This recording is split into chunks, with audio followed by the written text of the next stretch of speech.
Welcome to another Age of Empires forecasted game. We got in the color pink, playing as the Abassid Dynasty. Is it Dynasty or Dynasty? Let me know in the comments. Oh, look at that skirt. It's EddieSmurphy. Eddie Murphy. And we got in the color yellow, playing as the Mongols. It's hardcore Age of Empires 4, also known as Beasty, which he's doing a challenge on the he called it the hardcore challenge, where he plays a civilization randomly and he plays ranked games, and if he loses one, he cannot play the same zip again. So it's a very interesting, very interesting concept. How are you doing? I'm super tired. I've been traveling for like maybe 1 month straight. It's not like traveling to a resort. It's like traveling, like going out to see places. Like the thing is, a friend came to China, and before that he went to Japan, so we went to Japan, and we've been in Japan like 18 days, and then in China we've been almost 1 month. Like pretty much 1 month. I've been going pretty much everywhere. So I never thought about this, but I'm really tired of traveling. I want to stay at home for a long time. So let's expect to see more casted games in the future. Let's see what this matchup goes for EddieSmurphy. EddieSmurphy. By the way, do you know who's EddieSmurphy? I reckon he's really a good player, otherwise he wouldn't be playing against Beasty. And anyway, we see the barracks opening. The Mongol spearmen, well known for their haircut. Spare the life of the wolf. Khan says no way. And he's going to tower rush. He has a villager here, 2 spearmen, and he's gonna tower rush. And the question is where he will tower rush. Usually you will want to tower rush the stone as the Abassid Dynasty. The gold is pretty much exposed here, so that can also be an option. But looks like he will ignore the stone, and he goes directly, he goes to the stone, which is here. Have he scouted it? He knows of course where the stone is. A player like this, he always scout the opponent before going. Usually you don't want to dive into the enemy base without knowing the layout, otherwise you're just wasting your time trying to figure out where you can put your tower. And we see the first tower being built. And we will see if Eddie is gonna be able to deny this tower. He grabs the villagers here. But the spearman, you need more villagers than that for sure. And even if the tower doesn't go out, this already generate a lot of idle time for our pink player. It looks like he's gonna lose a villager here. Not very good play, I would say. It's not going very well for EddieSmurphy. Like, you're not working, and the tower still looks like it will go up. Looks like it will go up, and well, he decides to go to the ship, safer resource. But looks like this tower is gonna go up no matter what. You already have 4 spearmen here. But we got the military wing going here, so looks like he will be able to defend this if he gets some time here. He needs to get those archers here. And let's see how the Beastie will defend this, because the spearman cannot do nothing against the archers. It looks like he gets the right choice. He cancels the tower, almost more than halfway there. There's no way can deal with those archers. Well, let's see if 4 spearmen can do the job here, but looks like they will go down. The archers do a lot of damage to the spearmen. Remember, the archers have extra damage to infantry that don't have armor, such as the spearmen. So a very common tactic that you see in the Abassid Dynasty, where they go for military wing so they can protect the early harassment, which makes sense against the Mongols. So Tower Rush was denied, but I think it was it still was a win for Beasty. He got one villager kill, and he got a lot of idle time, and he forced his opponent to go to the military wing. And now he will try to go to the storm. Can't just going to be a little bit annoying here. Let's see how Beasty goes in his side. Going to the Feeble tree, he's gonna trade for sure. Look at that landmark, beautiful landmark. Reminds me of the trip I had to Beijing. I saw beautiful statues, like dragon statues from the Forbidden City. And actually, maybe I tell this story for another video. But I got a new phone, which means I created a new channel where I can record all those trips. Because if I'm gonna be traveling that much, I might as well do something with it. And I'm started a new channel. It's like maomao PvE. It's just like this one, but it's like PvE. This PvP, and it's just about traveling. I got some really nice footage, and this landmark just reminds me of that. Like, you really need to come here to this ancient palaces to see them. It's really nice. Stables going up for Beasty. Keshiks are already in the field. Let's see where they are.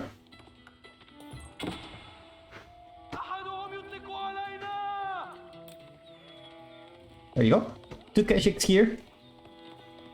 And do we have archers here? No archers, no archery range yet for Beastie. I'm sorry, I didn't put the villagers here. Usually it's a good way to learn, like how many villagers you need on food, on gold and wood, just so that you can support your strategy. Like for example, a lot of people want to trade, but I also have some military. What's the balance here? Or how many villagers I need on wood? How many villagers I need on food? And this is a big thing in Age of Empires 4. When you learn it, you start managing your resources better, and you realize how important it is to balance your economy to support the strategies you want.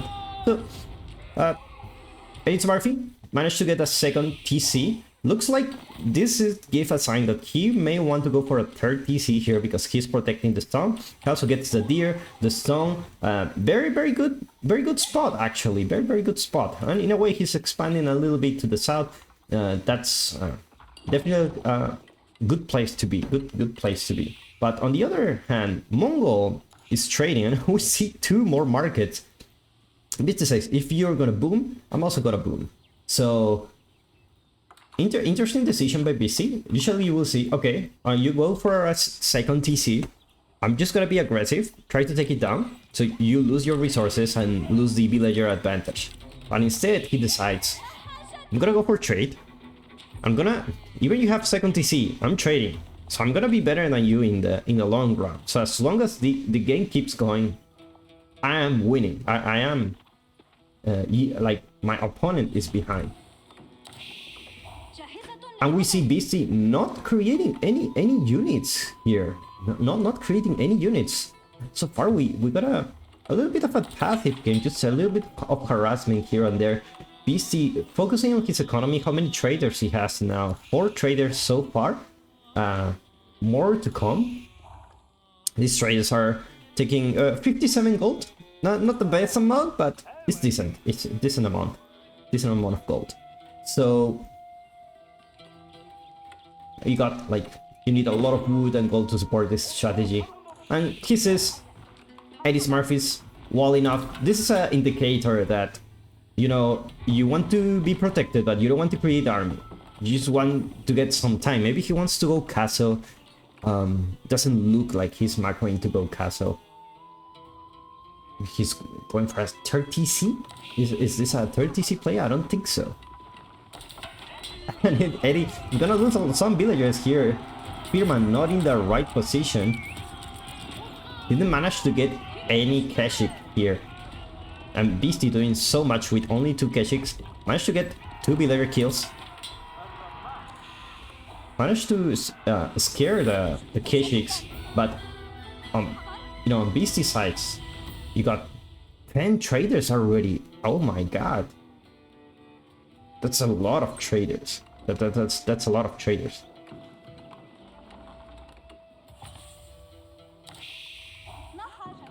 More harassment. going out in the gold. Doesn't look like bot players wanna go castle. Beasty may have the opportunity here to go castle age with those so many traders. It's just being annoying, you know, just being annoying with the K-shakes, being annoying with trying to force your opponent to create more units instead of booming, which is what you want. You don't want the Abassid to have more villagers and, you know, overwhelm you with their economy, with more production, better gathering rate. It's a very good sip in the late game, so you don't want them to reach that stage. Some more archers going here. 4 archers. They should be able to deal with the spearman here.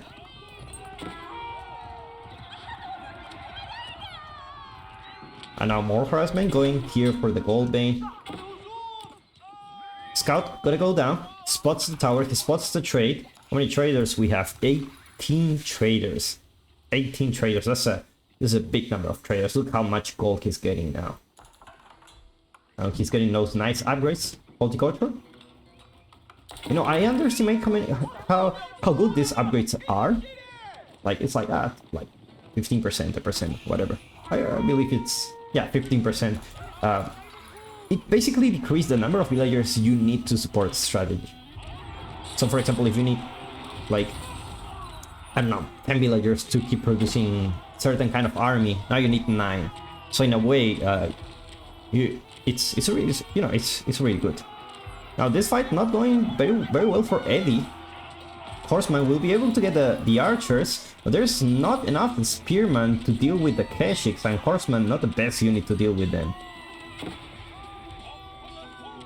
Looks like this is a fight that Eddie will have to retreat, especially in the stealth forest where you don't see anything.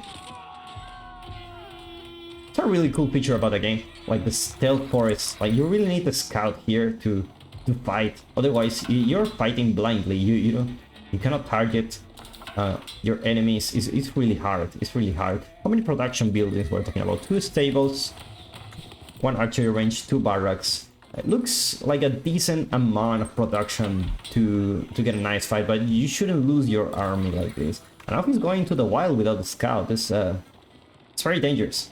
It's very dangerous. More walls going out for this side. Looks like he really wants to be protected, but he has some other problems here. There's see, that's the problem. The scout is just here, but he don't see it, so he cannot attack it. That's the thing about the stealth forest. You really need the scout, and he notices. He starts creating the scout. It's like he cannot just go in the wild like this. It's really scary compared to, like, you know, we are watching the game from observer view, so we get a overview of what's going on everywhere. But as a player, you only see this. It's like, what is he doing? Like, I need to go out. You know, you don't have vision. You don't. Where is he? Is he around my base? Is he, you know, is he around my base? Is he preparing something? And indeed, he is preparing something. He's going for the Kurutai. Where's this Kurutai built? Is it? Oh, this is just barracks. Here you go. Kurutai being built. Beasty goes to Castle Age. And now EddieSmurphy in a really tough spot because he's nowhere near castle and he don't have the army to stop the Castle Age units.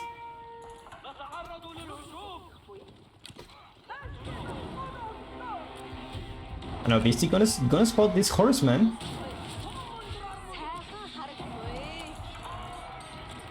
There's not much he can do with this army, and with his other army he's going to another position. But now Beasty, look how many traders he have. 39 traders. Oh my god. Oh my god. That's a lot of gold. That's a lot of gold. You know, a lot of people think the Mongols is a civilization that is mostly focused on aggressive stuff and it's not like, you know, booming, focusing on economy. But they forget about the trade. And the trade, this is not normal trade. Look at all this. Every single of these traders give extra food and wood And they also go faster because they have the jam network. These towers give them extra speed. So we're talking about a lot of economy here. Now, more man-at-arms will come here. More Keshiks. And because there's a lot of gold, a lot of upgrades going on for Beasty. Now, Eddie, not very near to aging up. These are veteran Keshiks, so they're still kind of like, you know, not as good as the Lancers. But with these armor units, there's not much you can do with archers. Spearman, try to focus on the Keshiks. Looks like they will be able to get some hits here because they have the upgraded version. Remember, the Abassid have extra range attack with the upgrade for the Spearman. And now the Culture Wing, almost going there. It looks like it's not gonna go well for Eddie. He needs crossbows. Maybe a Magonel. A Magonel can change this. A Magonel can change the outcome of this fight. But he needs it right now. He needs to build a siege workshop. But he needs to start throwing those Magonels. Defend with the Spearman to protect the Magonel from the Keshiks. But he needs to do it fast. Instead, he goes for a third town center. Oh, wow. That's wild, Eddie. That's really wild. Towers start being built near Eddie's base. This looks like a string of units going out for Beasty here. And Eddie taps out, GG gets goal. Beasty keeps the same civilization to continue playing on Rag. Thank you so much for watching. If you liked this video, give me a like, subscribe to watch more Age of Empires 4 content. I will see you in the next one.